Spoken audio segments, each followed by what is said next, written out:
પ્રથમ તો આ ગંભીર ઘટનામાં જે વનરાજસિંહ જાડેજાનું અવસાન થયું છે એને શ્રદ્ધાપૂર્વક શ્રદ્ધાંજલિ અર્પણ કરું છું। અને આ રાજકોટનો એ વિસ્તાર કે જે વોર્ડ નંબર 1 ગાંધીગ્રામ વિસ્તારના જે અક્ષરનગર જે છે એ વિસ્તારમાં આ ઘટના બની છે। અને આ વોર્ડ છે એ રાજ્યના કેબિનેટ મંત્રી અને વોર્ડ નંબર 1ના નગરસેવક ભાનુબેન બાબરિયાનો આ વિસ્તાર છે। ત્યારે તમે જ વિચારી શકો કે જે કેબિનેટ મંત્રીનો વિસ્તાર છે ત્યાં જો આવી હાલત હોય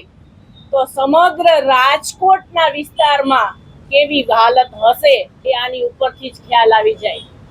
તમે જોશો કે આ ભારતીય જનતા પાર્ટીના શાસકો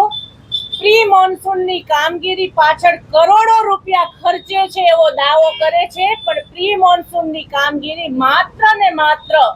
કાગળ ઉપર જ છે। આ અણઘડ વહીવટ કરતા શાસકોને અને આ વોર્ડના નગર સેવકોને જ્યારે 20 દિવસથી આ જે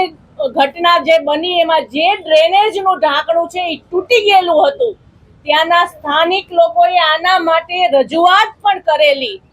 પણ આ તંત્ર અને શાસકોને જ્યાં સુધી ગંભીર ઘટના ન બને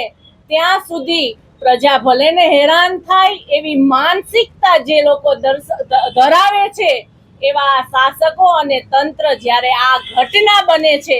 એમાં પણ આ અમારા વડીલ શ્રી વનરાજસિંહ છે એ એક ન્યૂઝપેપર સાથે જ્યારે સંકળાયેલા છે તો પણ જો આવા લોકોને પણ જો આવી ગંભીર ઘટનામાં એમનું મૃત્યુ થતું હોય અને આ તંત્ર કે શાસકોની આંખ પણ ઉઘડતી નથી, હું શાસકોને પણ કહેવા માંગુ છું કે જો તમારામાં હિંમત હોય તો આ વોર્ડના નગર સેવકનું તમે રાજીનામું લ્યો। આ વોર્ડના જે ડ્રેનેજ વિભાગના જે ડ્રેનેજના જે અધિકારીઓ હોય એનું રાજીનામું લ્યો। આ જે ડ્રેનેજની જે સમિતિ હોય એમાં તમારા જે લોકો હોય એનું જો તમે રાજીનામું લેશો, અને આવા જ હજી રાજકોટમાં ઘણા પણ વિસ્તાર છે કે જ્યાં ડ્રેનેજના આવા ઢાંકણા ખુલ્લા છે, ઢાંકણા તૂટી ગયેલા છે, હજી તમે જોશો કે રાજકોટમાં આવી ઘણી ઘટના થાય એની આ શાસકો રાહ જોતા હોય એવું લાગી રહ્યું છે। ત્યારે જો આ શાસકોને પોતાને પણ જો સહેજ પણ